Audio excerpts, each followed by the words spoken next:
नमस्कार, स्वागत है आप सभी का वीडियो गुरु में। और आज वीडियो गुरु में हम लोग बात करने वाले हैं सिंपल इंटरेस्ट और कंपाउंड इंटरेस्ट की। अभी हम लोगों ने बेसिक सिंपल इंटरेस्ट का कॉन्सेप्ट पे बात करी। आज हम लोग बात करेंगे कंपाउंड इंटरेस्ट यानी चक्रवृद्धि ब्याज की। अब कंपाउंड इंटरेस्ट या चक्रवृद्धि ब्याज की जहां पर बात होती है तो पहला सवाल आता है कि कंपाउंड इंटरेस्ट होता क्या है, क्यों इसकी जरूरत पड़ी और क्या डिफरेंस है इसमें और सिंपल इंटरेस्ट में। तो सबसे पहले हम लोग बात करेंगे कंपाउंड इंटरेस्ट होता क्या है। कंपाउंड इंटरेस्ट एक कॉन्सेप्ट है जहां पर एक क्या हुआ, मान लीजिए कोई एक आदमी था जिसने किसी एक आदमी को 1000 रुपए दिए। एक आदमी था जिसने किसी एक आदमी को 1000 रुपए दिए और उस आदमी ने कहा कि मैं तुम्हें इसके बदले में 100 रुपए ब्याज दूंगा हर महीने। 100 रुपए ब्याज दूंगा हर महीने। तुम मुझे 1000 रुपए दो, मैं तुम्हें 100 रुपए हर महीने ब्याज दूंगा। अब क्या हुआ कि जब 100 रुपए या साल, मान लो 100 रुपए साल में आपको ब्याज लौटाऊंगा। अब क्या हुआ, पहले साल जब खत्म हुआ तो इसके पास जो 1000 रुपए था वो तो ये लौटा नहीं पाया, प्लस 100 रुपए जो इसे ब्याज देना था वो भी नहीं दे पाया। 100 रुपए जो ब्याज देना था वो भी नहीं दे पाया। तो ऐसे में क्या हुआ, जिस आदमी ने इसको उधार दिया उस आदमी ने कहा 1000 और ये 100 रुपए जो मेरे अब तुम्हारे पास हैं, तुमने मेरे 100 रुपए नहीं लौटाए तो मेरे वो 100 रुपए भी अब तुम्हारे पास हैं, यानी अब तुम मुझे 1100 रुपए इस साल के एंड में क्या हो गए, उधार में हो गए। इस साल के एंड तक तुम मेरे से 1100 रुपए उधार में हो गए। अब अगर तुमने मुझे 1100 नहीं दिए तो अब तुम मुझे इस हिसाब से 1000 का 100 मतलब 10%। अब तुम मुझे 10% के हिसाब से 1100 रुपए का दोगे, यानी अब मुझे तुम 110 रुपए ब्याज दोगे इस साल। मतलब पहले साल जो बात हुई थी वो 100 रुपए की हुई, पर पहले साल के एंड में जब वो पैसा नहीं दे पाया तो बात किसकी हो गई, 110 की। अब बात हो गई 110 की, फिर क्या हुआ, अब मान लो ये 110 भी वो नहीं दे पाया तो अब उसने कहा कि 1100 रुपए तुम्हारे पास थे मेरे, 110 और आ गए, यानी कि अब तुम्हारे पास मेरा उधार हो गया है 1210 रुपए। यानी 2 साल के एंड में अब तुम्हारे पास मेरा कितना पैसा है, 1210 रुपए। यानी अब मैं इसका 10% लूंगा, 121 रुपए ब्याज लूंगा। अब मैं इसका 10% ब्याज लूंगा, यानी 121 रुपए ब्याज लूंगा। तो नॉर्मल सिंपल इंटरेस्ट के केस में क्या होता था, नॉर्मल सिंपल इंटरेस्ट के केस में 10% के हिसाब से आपको ब्याज मिल जाता था 3 साल का, तो आप कहते थे 300 रुपए। ठीक है, 1000 पर 300 रुपए। पर अब इस केस में आप देखिए आपको कितना मिला ब्याज, 100 रुपए ये मिला, 110 रुपए ये मिला और 121 रुपए ये मिला। तो आपने ऐड किया तो ये कितना हो गया, 331। आपने क्या किया, आपने जो सिंपल इंटरेस्ट से था उससे ज्यादा ब्याज पाया पहली बार। तो जो ये ब्याज है वो जो आपका पैसा दे रहा है उसके लिए बेनिफिशियल होता है, क्योंकि इसमें ज्यादा पैसा मिल जाता है। दूसरी बात, यहां पे लॉजिक क्या चला कि हर साल के एंड का जो प्रिंसिपल होगा, अमाउंट होगा, वो नेक्स्ट ईयर का प्रिंसिपल का काम करेगा। मतलब फर्स्ट ईयर के एंड में जो अमाउंट बन रहा है वो सेकेंड ईयर का प्रिंसिपल का काम कर रहा है। ये दो चीजें हमें समझ में आए। तो अब हम क्या करेंगे, कंपाउंड इंटरेस्ट समझ में आ गया। जब हमें इंटरेस्ट पर इंटरेस्ट मिल रहा हो, प्रिंसिपल पे भी इंटरेस्ट मिल रहा हो और इंटरेस्ट पर भी इंटरेस्ट मिल रहा हो, तो वो आपका क्या हो जाता है, कंपाउंड इंटरेस्ट हो जाता है, यानी चक्रवृद्धि ब्याज। पुराने जमाने में कहते थे ना, लाला मुनीम ये पैसा देते थे, मूल का मूल रह जाता था, आदमी ब्याज चुकाता रह जाता था, पर ब्याज खत्म नहीं होता था। तो ये लोग क्या करते थे, ये लोग चक्रवृद्धि ब्याज चलाते थे। ये लोग क्या करते थे, चक्रवृद्धि ब्याज चलाते थे। अब उसमें क्या होता था, आदमी ब्याज भी उन्हें लौटा रहा होता था पर वो ब्याज पर ब्याज ले रहे होते थे। इस वजह से वो क्या हो जाता था, पैसा चुका ही नहीं पाते थे। सिंपल इंटरेस्ट में आराम से चुका सकते थे। तो कंपाउंड इंटरेस्ट ये हो गया। तो अब इसके बेसिक फॉर्मूले की बात करेंगे। इसका बेसिक फॉर्मूला क्या चलता है, इसका बेसिक फॉर्मूले होता है amount equal to P 1 + R/100 की पावर T। ये इसका बेसिक फॉर्मूला है। ये इसका बेसिक फॉर्मूला है जो कह रहा है A = P 1 + R/100 × T। यानी अगर मुझे CI निकालना है तो मुझे क्या करना पड़ेगा, इसमें से प्रिंसिपल को माइनस करना पड़ेगा, इसमें से प्रिंसिपल को क्या करना पड़ेगा, माइनस करना पड़ेगा। अगर मैं प्रिंसिपल माइनस कर दूंगा तो मेरे पास बचेगा 1 प्लस आर अपॉन 100 की पावर टी माइनस। ये कंपाउंड टेस्ट का फॉर्मूला हो जाता है, ये बेसिक फॉर्मूला है इसका, ठीक है। अब ये बनता कैसे है, ये बनता इस प्रकार से है कि आपके दिमाग में एक बात क्लियर है कि ए अमाउंट है, पहले साल के एंड में ये हो जाएगा पी का 1 प्लस आर अपॉन 100। अब क्या हुआ, ये जो अमाउंट आया फर्स्ट ईयर के एंड में, ये सेकेंड ईयर के प्रिंसिपल का काम करेंगे, यानी सेकेंड ईयर क्या हो जाएगा, अमाउंट प्रिंसिपल का काम ये पूरा करेगा, तो ये प्रिंसिपल हो जाएगा 1 प्लस आर अपॉन 100, और इस साल का ब्याज निकालने के लिए 1 प्लस आर अपॉन 100 एक और बार। अब क्या हुआ, 2 साल के एंड में जो अमाउंट आ रहा है वो तीसरे साल का प्रिंसिपल, यानी तीसरे साल का अमाउंट निकालना है, तो P 1 plus R upon 100, 1 plus R upon 100, यह आपका क्या आ गया, प्रिंसिपल आ गया। दूसरे साल के एंड का जो अमाउंट है वो तीसरे साल का क्या हो जाएगा, प्रिंसिपल हो जाएगा, तो ये प्रिंसिपल रखा, फिर इसका मल्टीप्लाई किया, यानी हमें क्या पता चल रहा है कि 1 plus R upon 100, 1 plus R upon 100 उतनी बार मल्टीप्लाई होगा जितनी बार इस पे टाइम लग रहा है, मतलब जितना टाइम है उतनी बार ये होगा। तो अगर यहां पे टाइम अमाउंट टी टाइम का हो जाएगा तो ये क्या हो जाएगा, P 1 प्लस आर अपॉन 100, और ये ऐसा टी टाइम्स आएगा, इसलिए इसकी पावर टी हो जाती है। क्लियर है, यानी अगर यहां पे रेट सेम नहीं होता तब, अगर रेट सेम नहीं होता तो अमाउंट का फॉर्मूला होता A P 1 plus R 1 upon 100, 1 plus R 2 upon 100। अगर रेट हर साल अलग अलग लग रहा होता, रेट अगर हर साल अलग अलग लग रहा होता तो ये केस इस तरीके से बनता चला जाता, और यहां पे आ जाता 1 प्लस आर टी अपॉन 100। समझ, तब ये हमारा फॉर्मूला इतनी बात क्लियर हो गई। आप कहोगे सर फॉर्मूले का कहीं इस्तेमाल होता है, कई बार आपका फॉर्मूला बहुत मदद करता है चीजों को समझने के लिए। बाकी हम लोग बात करेंगे कैसी अप्रोचेज हम यहाँ पे इस्तेमाल करेंगे, फिलहाल आप फॉर्मूले से समझिए, आपको इस्तेमाल करना इसलिए जरूरी होता है, कई चीजें क्लियर हो जाती हैं, कई बार ये बहुत हेल्प करता है। चलिए यहाँ पे बात हो रही है किसकी, अगला बात करें हाफ ईयरली और क्वार्टरली की। हाफ ईयरली और क्वार्टरली के लिए क्या केस चलता है, पहले तो समझिए हाफ ईयरली यानी अर्धवार्षिक क्या होता है, जब साल में एक ब्याज 6 महीने पर लगे, और क्वार्टरली यानी त्रिमासिक, यानी साल में हर 3 महीने बाद लगे, यानी साल में 4 बार लगे, मतलब 3 महीने बाद 3 महीने बाद 3 महीने बाद ऐसा लगे, तो यह हाफ ईयरली, ये क्वार्टरली। अब होता क्या है इसमें, हाफ ईयरली में वो क्या कहता है कि अगर कोई व्यक्ति है जिसने आपको 10,000 रुपए दिए, क्या किए, 10,000 रुपए दिए, इसने आपसे कहा कि मैं 10% ब्याज देना चाहता हूं आपको, आपने कहा यार 10% कम है, कुछ तो ज्यादा दो, 10% तो सभी दे रहे हैं, फिर मैं आपको क्यों दूं। उसने कहा नहीं भैया मैं 10% से ज्यादा नहीं दे पाऊंगा। फिर आपने एक चालाकी करी, आपने उससे कहा एक काम करो तो मुझे 10% ही दो, पहले 6 महीने 5%, दूसरे 6 महीने 5%, पहले 6 महीने 5%, दूसरे 6 महीने 5%। उसने कहा ठीक है, उसे लगा 5% कितना हो जाता है, 10%।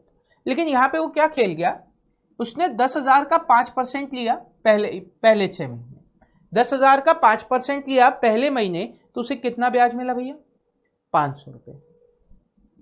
उसने कहा 500 रुपए ब्याज ही मिल गया।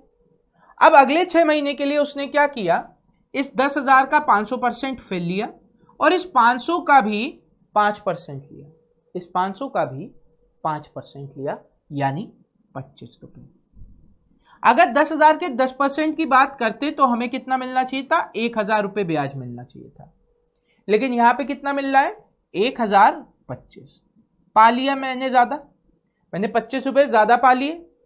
तो यहां पे इस तरीके से क्या होता है, जब आप हाफ ईयरली लगाते हैं तो हर 6 महीने पे आपको ब्याज मिलता है, और फिर उस ब्याज पर भी ब्याज मिलता है, तो हाफ ईयरली लगाने का फायदा। क्वार्टरली, जैसे बैंक कहता है ना हम आपको क्वार्टरली ब्याज दे रहे हैं, अब क्वार्टरली ब्याज का मतलब क्या हुआ, मान लो यही कंडीशन है, 10,000 रुपए 10%, पर इस बार उसने और चालाकी कर दी, कहा मैं 2.5% लूंगा। तो कितना लूंगा? 2.5% लूंगा। तो अब 2.5% में एक साल में कितनी बार लग गया? 4 बार। एक साल में 4 बार लग गया तो 10,000 का 2.5% कितना हो जाएगा? 250। फिर इस 250 और मिलेगा, और 250 का फिर 2.5% मिलेगा, फिर 250 का 2.5% मिलेगा, और ये कितना हो जाएगा? मेरे ख्याल से 6.25। ये आपको कितना हो जाएगा? 6.25। निकालो। 250 का 2.5%, पॉइंट हटा, 0 कैंसिल, 25 25 625, और 100 था तो 6.25 हो गया। फिर आपको अगले साल फिर मिलेगा ऐसे ही 250, 6.25, 6.25, और इस 6.25 का भी 2.5%। ठीक है, यहां पे कुछ वैल्यू आ गई, मैं अभी इसको कैलकुलेट नहीं कर रहा, पर आप बात समझिए कि आप देखिए हर बार ये आपको कुछ एक्स्ट्रा पैसा देता जा रहा है, यानी ये जितनी बार लगेगा आपके ब्याज पर ब्याज मिलेगा, तो एक्चुअल टोटल से आपका ये कुछ ज्यादा ही आएगा। इसीलिए हाफ ईयरली और क्वार्टरली का हम इस्तेमाल करते हैं। अच्छा, इसके अलावा किसका इस्तेमाल करते हैं? यहां पर एक और कंडीशन आती है, जब ईयर आपका फ्रैक्शन में हो जाए, टाइम जो है वो फ्रैक्शन में आ जाए। फ्रैक्शन में कैसे आ जाता है?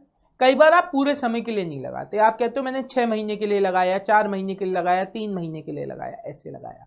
तो मान लीजिए किसी आदमी ने 2 साल और 1/5 समय के लिए लगाया, मैं एक एग्जाम्पल ले रहा हूं, 2 साल 1/5 महीने के लिए लगाया, तब कंडीशन क्या होगी? तो अब देखिए यहां पे अगर मैं इसको नॉर्मली चलाऊं, अमाउंट का फॉर्मूला अगर मैं बेसिक वाला लेता तो P का 1 + R/100 मिलता है इस समय।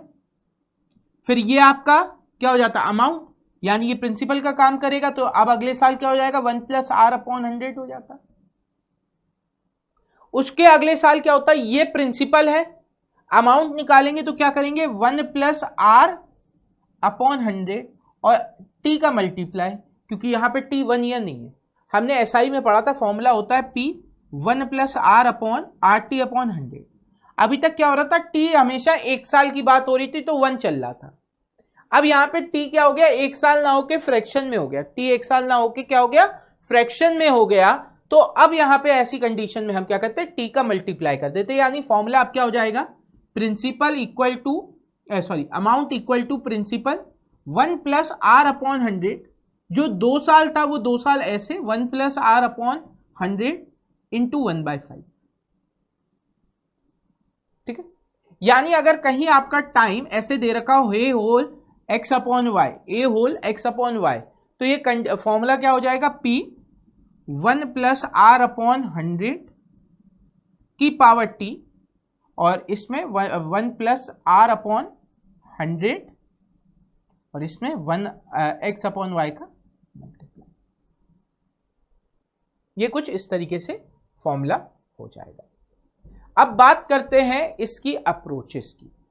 कंपाउंड इंटरेस्ट एक ऐसा चैप्टर है जिसमें बहुत सारी अप्रोचेस आपकी लग जाती हैं, और मैं आपको सारी अप्रोचेस बताऊंगा, क्योंकि इसमें खेल क्या है कि एक पर्टिकुलर अप्रोच से अगर आप जाते हैं तो कुछ सवाल कॉम्प्लिकेटेड हो जाते हैं, लेकिन जब आप कई अप्रोचेस इसकी तैयार रखते हैं तो कोई भी सवाल आता है तो आप बड़ी आसानी से कर लेते हैं। तो पहली कंडीशन आप याद रखिए, इसकी लिमिटेशंस भी हैं लेकिन इसके फायदे भी हैं। क्या? पहली कंडीशन याद रखिए कि अगर CI को मुझे प्रतिशत में बताना है, SI को जब मुझे प्रतिशत में बताना होता है तो मैं क्या करता हूं? SI को अगर मुझे प्रतिशत में बताना होता है तो मैं R × T कर देता हूं, मैं सीधे सीधे R × T कर देता हूं अगर SI को मुझे प्रतिशत में बताना है।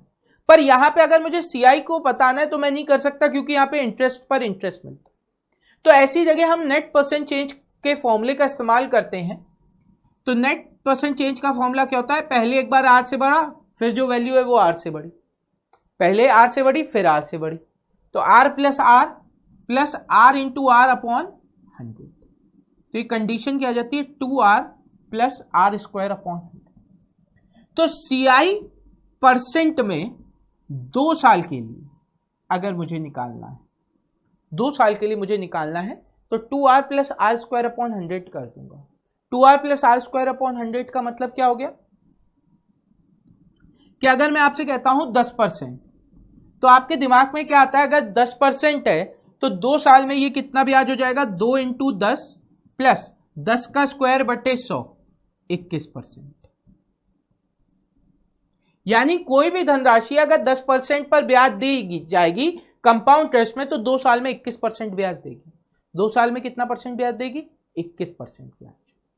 तो अब देखो, इसको याद रखने का तरीका बहुत आसान है, बहुत हेल्प करता है कि अगर 1% की बात हो रही हो तो आप क्या करो, 1 का डबल करो 2, पॉइंट लगाओ, 1 का स्क्वायर 2 डिजिट में रख दो, 1 का स्क्वायर 2 डिजिट में रख दो। 2% की बात हो रही होगी तो आप क्या करोगे, 2 का दुगना 4, पॉइंट 4 का स्क्वायर 4। 3% की बात हो रही होगी तो 3 का दुगना 6, 3 का स्क्वायर 9। 4% की बात हो रही होगी 8.16। 5% की बात हो रही होगी 10.25। 6% की बात हो रही होगी 12.36। अब देखो 10% की बात हो रही है, 10% के केस में क्या हुआ, 10 का दुगना 20, पॉइंट 10 का स्क्वायर 100 मतलब 2 डिजिट रखनी है, एक कैरी आ गया, 21 हो गया। 11% तो 11 का स्क्वायर ले लो, 11 का स्क्वायर कितना होता है, 121। 121 है तो 21 आया, पॉइंट के बाद एक कैरी, 11 का दुगना 22, एक कैरी था तो ये कितना हो गया, 23.21। 12% की बात हो जाएगी तो 12 का स्क्वायर कितना होता है, 144। 144 हुआ तो 44 पॉइंट, एक कैरी, 12 का दुगना 24, एक कैरी था 25, तो ये हो गया 25.44। तो बहुत जगह ये आपकी मदद करते हैं। पहले तो अगर आप इन्हें याद रख लेते हैं। अच्छा, 3 साल की बात हो रही हो, 3 साल की बात हो रही होगी तो 2 साल का जो केस आ रहा है आपका, 2r plus R square upon 100, इसके साथ हम फिर r का इस्तेमाल कर लेंगे, इसके साथ हम फिर r का इस्तेमाल कर लेंगे, plus r into 2r plus R square upon 100 इस तरीके से। तो जब आप इस कंडीशन को बनाएंगे तो CI का परसेंटेज 3 साल के लिए आ जाएगा। ठीक है, CI का परसेंटेज का फॉर्मूला आ जाएगा 3 साल के लिए, 3r plus 3r square upon 100 plus r cube upon 10,000 plus r cube upon 10,000। ये 3 साल का फॉर्मूला आ जाएगा। अब देखो 3 साल का अगर ये फॉर्मूला आ गया तो अब हम कितनी आसानी से इसे कर सकते हैं।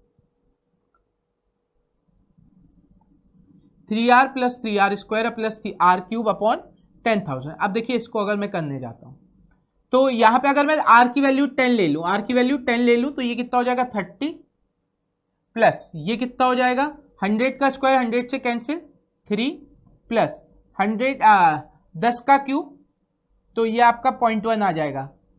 3 0 से 3 0 कैंसिल, एक बचेगा तो 0.1। तो आप देखिए ये आपका आ गया 33.1%। अभी हमने देखा था, देखो एक चीज, हम 1000 रुपए ले रहे थे, ये 1331 हो जा रहा था। अगर देखो ये इसका कितना परसेंट आ रहा है ब्याज इसमें, तो 331 अपॉन 1000 इंटू 100, तो देखिए 33.1 आ रहा था, यही यहां से आ रहा है। तो इस तरीके से आप इन फॉर्मूले का इस्तेमाल करके बड़ी आसानी से सॉल्व कर सकते हो।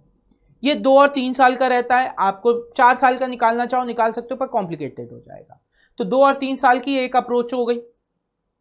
दूसरी अप्रोच की बात करते हैं। दूसरी अप्रोच को हम लोग लाइन मेथड कहते हैं। अब इस लाइन मेथड की एक शॉर्ट ट्रिक होती है, मैं आपको बताऊंगा, पर वो कहां लगती है वो भी बताऊंगा। तो पहले हम लोग इसका इस्तेमाल करना सीखते हैं कि मान लीजिए अगर आपको प्रिंसिपल दिया गया है 10,000, मान लीजिए आपको प्रिंसिपल अगर दिया गया है 10,000 और आपसे कहा जा रहा है 3 साल के लिए ये दिया जा रहा है। आपको ये कितने साल के लिए दिया जा रहा है, 3 साल के लिए दिया जा रहा है। प्रिंसिपल अगर 10,000 दिया गया है, 3 साल के लिए दिया गया है, तब आपके दिमाग में क्या आता है कि कितने परसेंट पर दिया गया। तो मैंने कहा मान लो ये 10% पर दिया गया। इजी वैल्यूज के साथ, देखो एग्जाम्पल हमेशा इजी वैल्यूज के साथ सेट करने चाहिए ताकि वो आपको क्लियर रहे, आप कैलकुलेट कर सकें। ठीक है, और वही कॉन्सेप्ट फिर आप हमेशा कोई भी चीज को समझने के लिए पहले हमेशा कोशिश करो उसको सीधे और सिंपल तरीके से करो। ठीक है, हर सवाल को अगर आप ब्रेक डाउन करो और छोटी कंडीशन पे लेके जाओ, जब बड़े में करोगे वो अपने आप आसान हो जाएगी। ठीक है, तो अगर मैं प्रिंसिपल 10,000 3 साल 10% की बात करूं तो अब क्या हो जाए, 10,000 का 10% आपको पता है पहले साल 1,000 रुपए ब्याज देगा फर्स्ट ईयर आपको क्या आया 1,000 रुपए ब्याज। अब सेकेंड ईयर की बात करें, सेकेंड ईयर में क्या हो जाएगा, सेकेंड ईयर में आपके दिमाग में आएगा 10,000 का कुछ परसेंट मिलेगा, 10,000 का 10% 1,000 मिलेगा, और अब इस 1,000 पर भी ब्याज मिलेगा, अब इस 1,000 पर भी ब्याज मिलना शुरू हो जाएगा। तो 1,000 का 10% हो जाएगा 100। 3 साल की बात कर रहे थे हम लोग, तो 2 साल का ब्याज ये आ गया। अब देखो पहले 2 साल के ब्याज का केस समझते हैं। पहले अगर मैं 2 साल के ब्याज की बात करूं तो ये जो पोर्शन आपको दिख रहा है ये पोर्शन आपका एसआई हो गया, ये पोर्शन आपका क्या हो गया एसआई हो गया, और ये जो पोर्शन है ये आपका सीआई हो गया,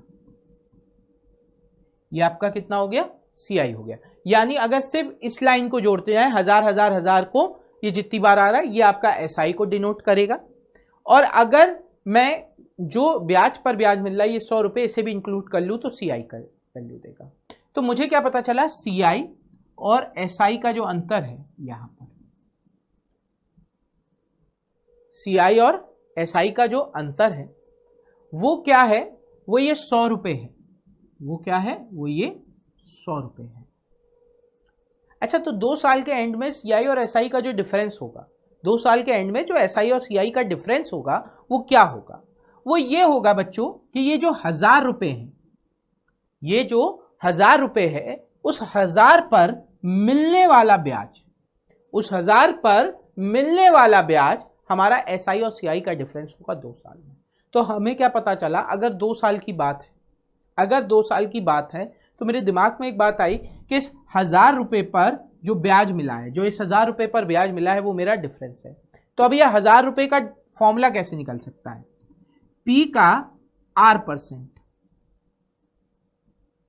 पी का R% आपका क्या हो गया, जो भी प्रिंसिपल है उसका R% निकाला तो ये 1,000 रुपए आ गया था, यानी ये ब्याज आ गया था। अब इस ब्याज का ब्याज मिल रहा है, ब्याज का ब्याज मतलब ये जो वैल्यू है इस पर जो इंटरेस्ट मिल रहा है, तो इस वैल्यू का इंटरेस्ट क्या हो जाएगा R/100,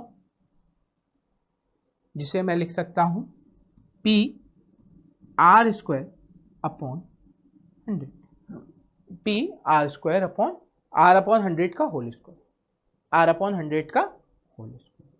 तो CI/SI का डिफरेंस आ गया। ठीक है, चाहो तो इस फॉर्मूले से भी इस कंडीशन को समझ सकते हो, 2R + R² अपॉन 100। तो ये जो 2R है 2 साल का SI क्या हो जाएगा 2 × R, तो 2R SI के बराबर, ये दोनों कैंसिल आउट। आपके पास कितना बचा, आपके पास बचा R² अपॉन 100% में। तो वैल्यू निकालने के लिए आप क्या कहोगे, प्रिंसिपल का R² अपॉन 100%, परसेंट का साइन हटा, नीचे 100 और आ गया, तो आपने से रखा P R अपॉन 100 का स्क्वायर। ठीक है, हाँ, तो हम लोग अभी बात क्या कर रहे थे कि 10,000 रुपए पर 10% से 3 साल का ब्याज, 10,000 रुपए पर 10% से 3 साल का ब्याज।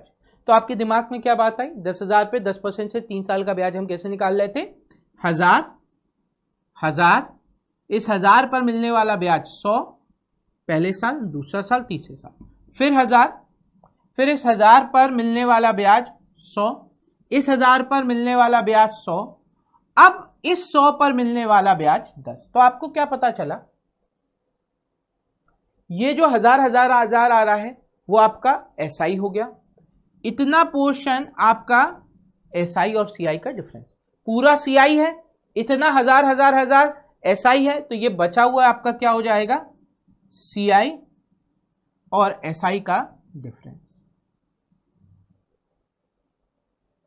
ठीक है, अब इसका फॉर्मूला क्या होता है, इसका फॉर्मूला आपका हो जाता है CI और SI का डिफरेंस जो है वो हो जाएगा P आर अपॉन 100 का whole square plus 300 plus R upon 100। Actually क्या हो जाएगा, आप देखिए ये जो वैल्यू अंदर मल्टीप्लाई हो रही है उसका रीजन क्या है कि पहले तो ब्याज पर ब्याज 3 बार आएगा और फिर उस ब्याज पर भी एक बार ब्याज आएगा, उस ब्याज पर भी एक बार ब्याज आएगा, इसलिए सिंगल बार आर और ये 3 बार। क्यों? क्योंकि और देखिए आर अपॉन 100 का स्क्वायर बाहर आ गया तो ये आर अपॉन 100 बचता है, इसलिए जब आप उसे सॉल्व करोगे तो ये इस तरीके से आ जाएगा। या आप ऐसे कह सकते हो, ये फॉर्मूला इस तरीके से बन रहा होगा कि पी आर अपॉन 100 इसका 3 बार मिलेगा, ठीक है, इस पर 3 बार मिलेगा, प्लस पी आर अपॉन 100 इसका भी एक बार ब्याज मिलेगा, इसका भी एक बार ब्याज मिलेगा। तो P अपॉन आर अपॉन 100 का स्क्वायर, आर अपॉन 100 का स्क्वायर कॉमन लोगे तो यहां पे बचेगा 3 प्लस यहां पे बचेगा आर अपॉन 100।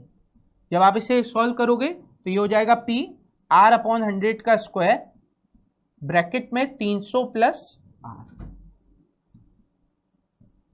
बटे 100। इस तरीके से ये फॉर्मूला बनेगा, ठीक है। अच्छा, तो अभी मैं आपसे कह रहा था कि यहां पर अगर आप इस ट्रिक को फॉलो करते हो तो इसकी भी एक ट्रिक होती है। वो ट्रिक कब लगती है? जब आपका एनुअली बात हो रही हो या आप उसको सालाना तरीके से कैलकुलेट कर सके, इजीली आप इसे निकाल सकते हैं, उसमें कोई फ्रैक्शन वैक्शन वाला पार्ट ना आए तो बहुत आसानी से निकल सकता है। क्या 11 का स्क्वायर याद है? 11 का ऐसे याद रखना, 11 की पावर 1 जब 1 साल की बात हो रही है तो 11 की पावर 2 जब कितने साल की बात हो रही हो? 2। 11 की पावर 3 जब बात हो रही हो 3 साल की। 11 की पावर 4 जब बात हो रही हो आपकी 4 साल।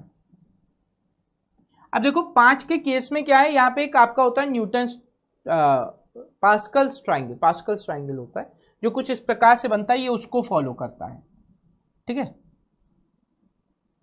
वो क्या कहता है, अपने आगे बगल वाली वैल्यूज को, जैसे ये ऐसे आया 1 + 1 2 ये आ गया, फिर इस तरीके से तो ये आपका आ जाएगा 1 3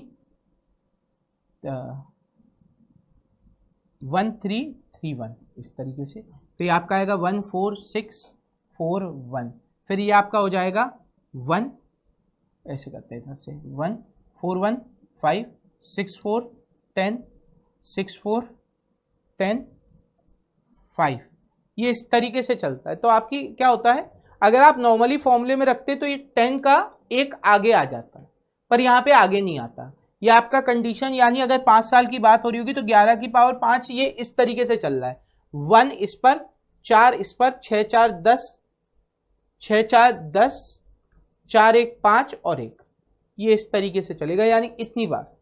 अब ये इस्तेमाल कैसे करते हैं उसकी बात करते हैं। 1 साल की बात हो रही है तो 11 की पावर 1, 11 की पावर 1 का मतलब क्या हुआ, 1 11। तो अगर आप 1 इंटू प्रिंसिपल कर दो, 1 इंटू प्रिंसिपल का R%, तो ये आपका अमाउंट दे गया, ये आपका अमाउंट दे गया ऐड करने पर, ठीक है।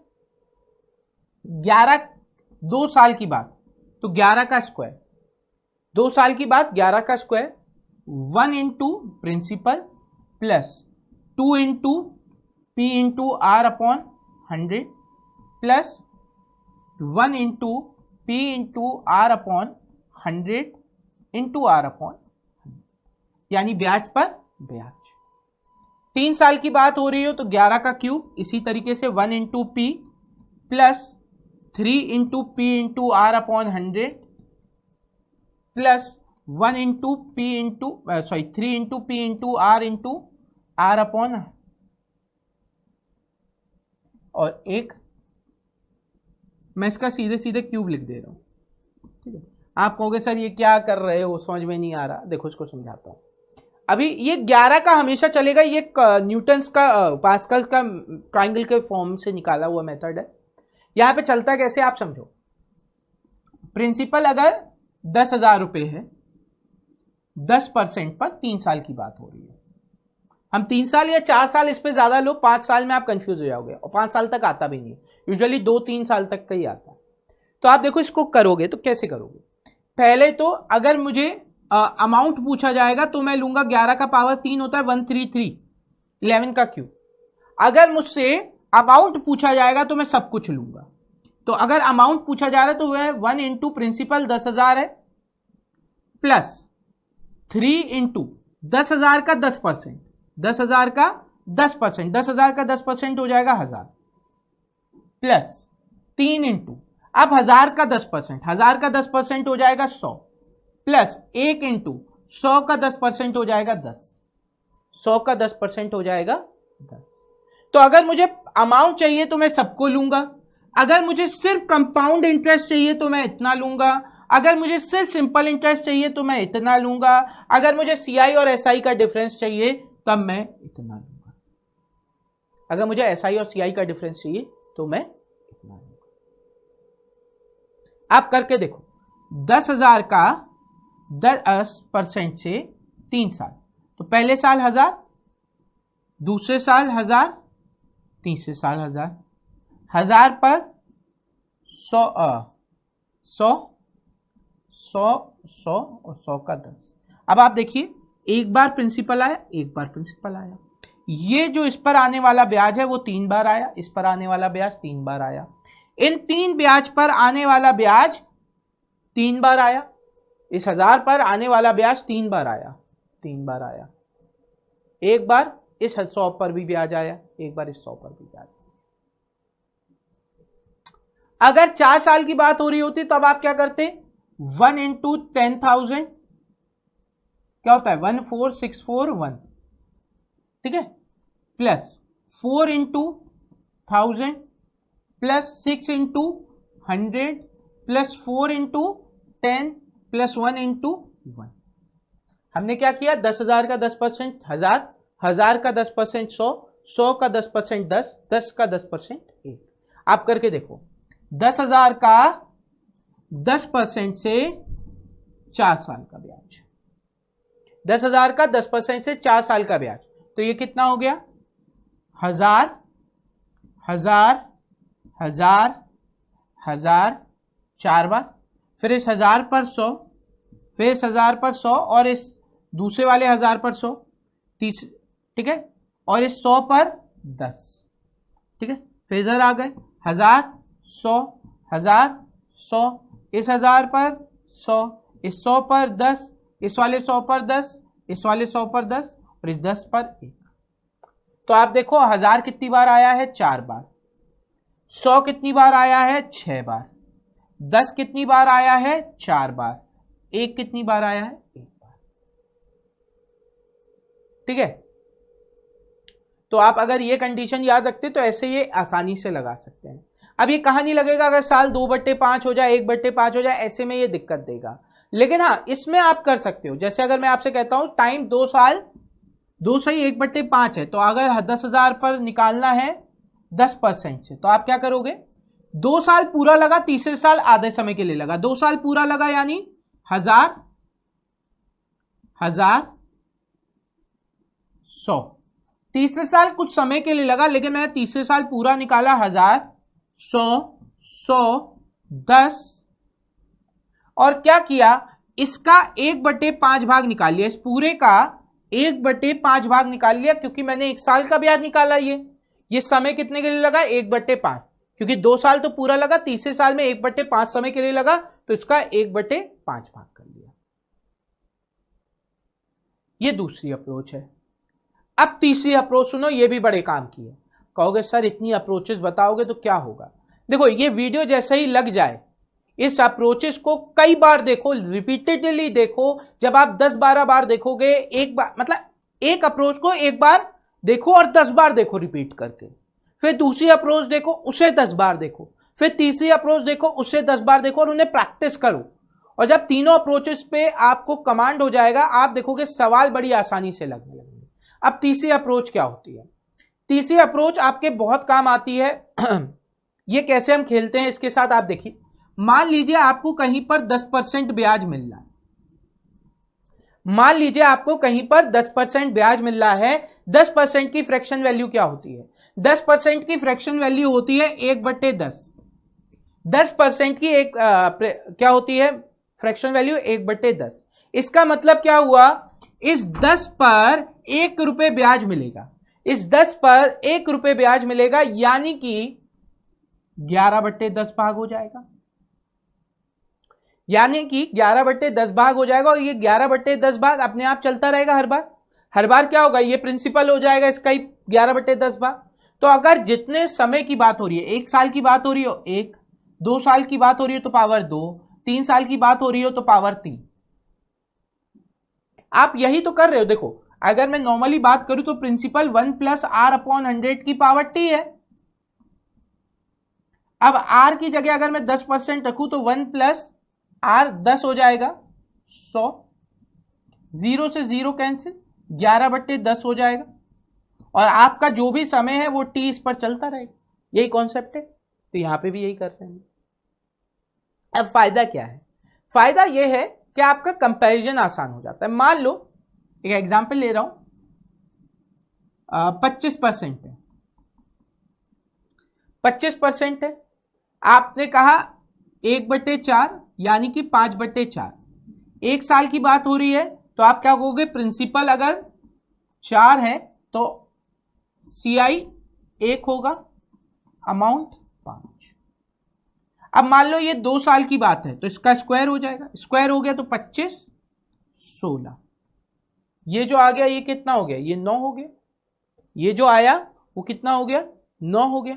तो आपको क्या पता चला 2 साल के केस में कि प्रिंसिपल 16 है, CI 9 है, अमाउंट 25। 3 साल की बात हो जाए, 3 साल की बात हो रही है तो ये कितना हो जाएगा? 125/64, 125/64। यानी आपको यहां पे क्या पता चलेगा? प्रिंसिपल 64 है, CI आपका कितना है? 61, और अमाउंट जो है 125। अब यहां से आप बड़ी आसानी से चीजें सॉल्व कर सकते हैं।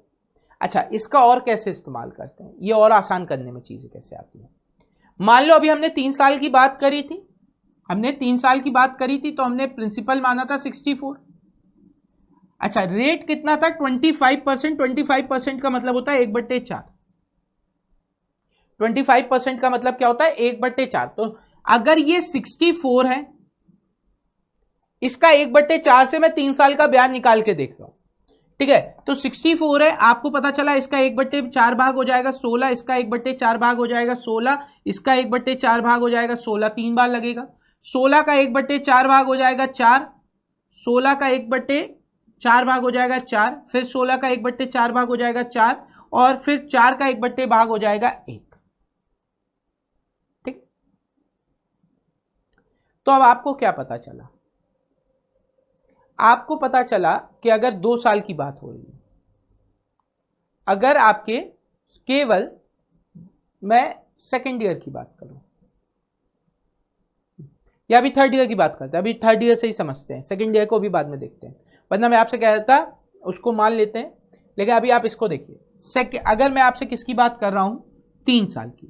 तो 3 साल के केस में क्या हो जाएगा? ये आपका SICI का डिफरेंस। SICI का डिफरेंस फिर आपने कैसे निकाला? 3 साल के SICI का डिफरेंस आपने बड़ी आसानी से निकाला। आपने कहा ये जो नीचे वाला प्रिंसिपल था इसका मैं क्या करूंगा? 3 गुना, इसका मैं 3 गुना करूंगा और इसमें +1 जोड़ दूंगा। इसमें क्या करूंगा? +1 जोड़ दूंगा।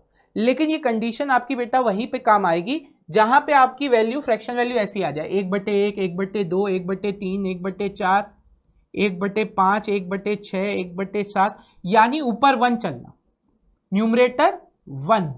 ऐसी जगह पर ये आप काम कर पाएंगे, वरना नहीं कर पाएगी। जहां पे अगर मान लो अगर आ रहा होता 2/5 तो वहां पे ये काम नहीं कर पाएगा। क्यों नहीं कर पाएगा?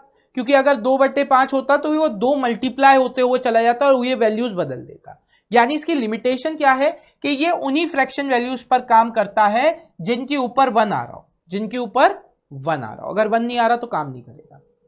ठीक है, तो आपको पता चला अगर यहां पे 3 साल का CI और SI के डिफरेंस की बात हो रही हो तो आप सीधे क्या कर सकते हो, 1/4 है तो 4 का 3 गुना +1। अगर आपसे कहते सेकेंड ईयर, ये आता है क्योंकि सवाल, और थर्ड ईयर के, सेकेंड ईयर और थर्ड ईयर के CI और SI का डिफरेंस, सेकेंड ईयर के और थर्ड ईयर के CI और SI का डिफरेंस, तो सेकेंड ईयर का CI कितना हो गया और SI का डिफरेंस 4, और यहां पर थर्ड ईयर का क्या हो जाएगा, मैं 3 साल की बात नहीं कर रहा हूं, मैं आपसे सिर्फ बात कर रहा हूं सेकेंड ईयर और थर्ड ईयर, मतलब पर्टिकुलर उस ईयर के। तो यहां पे आप देखिए ये 4 है, यहां पे 4 4 1 है, तो अगर मैं इनके डिफरेंस की बात करूं तो ये खत्म हो जाएगा, ये आपस में -4 इस तरीके से कैंसिल हो जाएगा, ये आपस में एक बार कैंसिल हो गया, आपके पास क्या बचा, 1 और 4 बचा। तो आप सीधे सीधे क्या कह सकते हो, अगर 1/4 है और ये कंडीशन आ रही है दूसरे साल और तीसरे साल के CI और SI का डिफरेंस, आप सीधे 4 + 1 5 बता सकते हो, आप सीधे 4 + 1 5 बता सकते हो। ये बहुत यूजफुल रहेगा, आप देखेंगे ये जो अप्रोच है ये आपकी बहुत यूजफुल रहेगी अगर आप बात करेंगे आने वाले कॉन्सेप्ट्स की, आने वाले सवालों की, ठीक है। तो आप कहोगे सर आज बहुत सारी अप्रोचेस बता दी, अब कितना याद रहेगा, ये याद कर लो, ये याद कर लो, जितना आप याद करोगे उतना आपके लिए बेनिफिशियल रहेगा। एक सवाल हम आपको करा दे रहे हैं ताकि आपको ये चीजें क्लियर हो जाए और फिर बाकी सब चीजें अपन लोग आने वाली क्लासेस में रखेंगे, ठीक है। यहां पे क्या लिखा है, if P = 2000 R = 5% per annum 2 years find the compound interest. अब देखो हम सारी अप्रोचेस से लगाएंगे, पहले अगर हम बेसिक फॉर्मूले से लगाते तो CI का फॉर्मूला क्या हो जाता, 2000 1 + 5/100 और इसका स्क्वायर -1, इस तरीके से लगाओगे आंसर आ जाएगा। मैं सॉल्व नहीं कर रहा हूं क्योंकि आप लोग कर लोगे, इतना बेसिक है। दूसरा कंडीशन क्या थी, फॉर्मूला बताया था, फॉर्मूला क्या होता है 2 साल का, 2R + R² / 100, यहां से आपका कितना आ जाएगा 10.25%, कितना आ जाएगा 10.25%। तो 2000 का मैंने 10.25% निकाला, पॉइंट हटा, 2 0 नीचे आ गए, 3 0 से 3 0 कैंसिल, 2 से 5 बार, 5 से मैंने इसे डिवाइड किया, 5 से कितनी बार जाएगा 2 0 5 205, ठीक है। लाइन मेथड से किया, लाइन मेथड क्या कहेगा 2000, लाइन मेथड क्या कहेगा 2000 5% के हिसाब से, तो पहले साल 2000 का 5% मिला, 2000 का 5% कितना हो जाएगा, 2000 का 5% आपका हो जाएगा 100 रुपए। अगले साल फिर 2000 का 5% मिला 100, और फिर 100 का 5% मिला 5 205। आप चाहते तो ये वाली कंडीशन से भी कर सकते थे 1 to 1, 1 to 1, यानी हमें सिर्फ इंटरेस्ट चाहिए तो हमें इसकी जरूरत नहीं है, 2 × 2000 का 5%, 2000 का 5% 100 प्लस 1 × 100 का 5% 5 205, ठीक है। अब आप कहोगे क्या सर इसमें वाला मेथड भी लगा सकते हैं, बिल्कुल, आपको जो भी मैंने बताया 5% का मतलब होता है 1/20, 20 + 1 21/20, और इसका क्या करा आपने स्क्वायर कर दिया, तो ये आपका आ गया 441/400, 441/400 आ गया। तो आप कहोगे 2400 के बराबर है, 2400 के बराबर है, तो 41 कितने के बराबर होगा, आपने 400 से इसे डिवाइड किया, ये 5 बार चला गया, मल्टीप्लाई किया, तो 5 और 20 205। आप कोई भी अप्रोच लगाओ आंसर वही आएगा, आप कोई भी अप्रोच लगाओ आंसर वही आएगा, जो आपको इजीएस्ट लगे वो करो। अभी इस सवाल में अगर कोई मुझसे इजीएस्ट पूछता तो मैं कहता मेरे को 2 और 2 1 वाला केस आसान लगेगा, कौन सा 1 to 1, 2000 2 × 10% 5% 100 प्लस 1 × 5% 205, सबसे इजी मुझे यहां पे ये लगा। तो ऐसा कोई भी मेथड आप जो चाहे सीख सब लो, एक को कमांड करके रखो जो सब जगह अप्लाई हो जाए, और बाकी जहां जहां जैसे जैसे जिनकी जरूरत पड़े उनका इस्तेमाल किया जाए। क्लियर है? चलिए, तो आज के सेशन को बस इतना ही रखते हैं। उम्मीद करते हैं आज के सेशन में जो हमने आपको कॉन्सेप्ट बताया, जो ट्रिक्स बताई, जो अप्रोच बताई, वो आपको पसंद आई होंगी। अगर पसंद आई है, कुछ यूनिक लगा है, तो वीडियो गुरु के बारे में अपने दोस्तों से जरूर शेयर करें। पर अभी के लिए हमें दीजिए इजाजत। Thank you everyone, have a great day and enjoy yourself.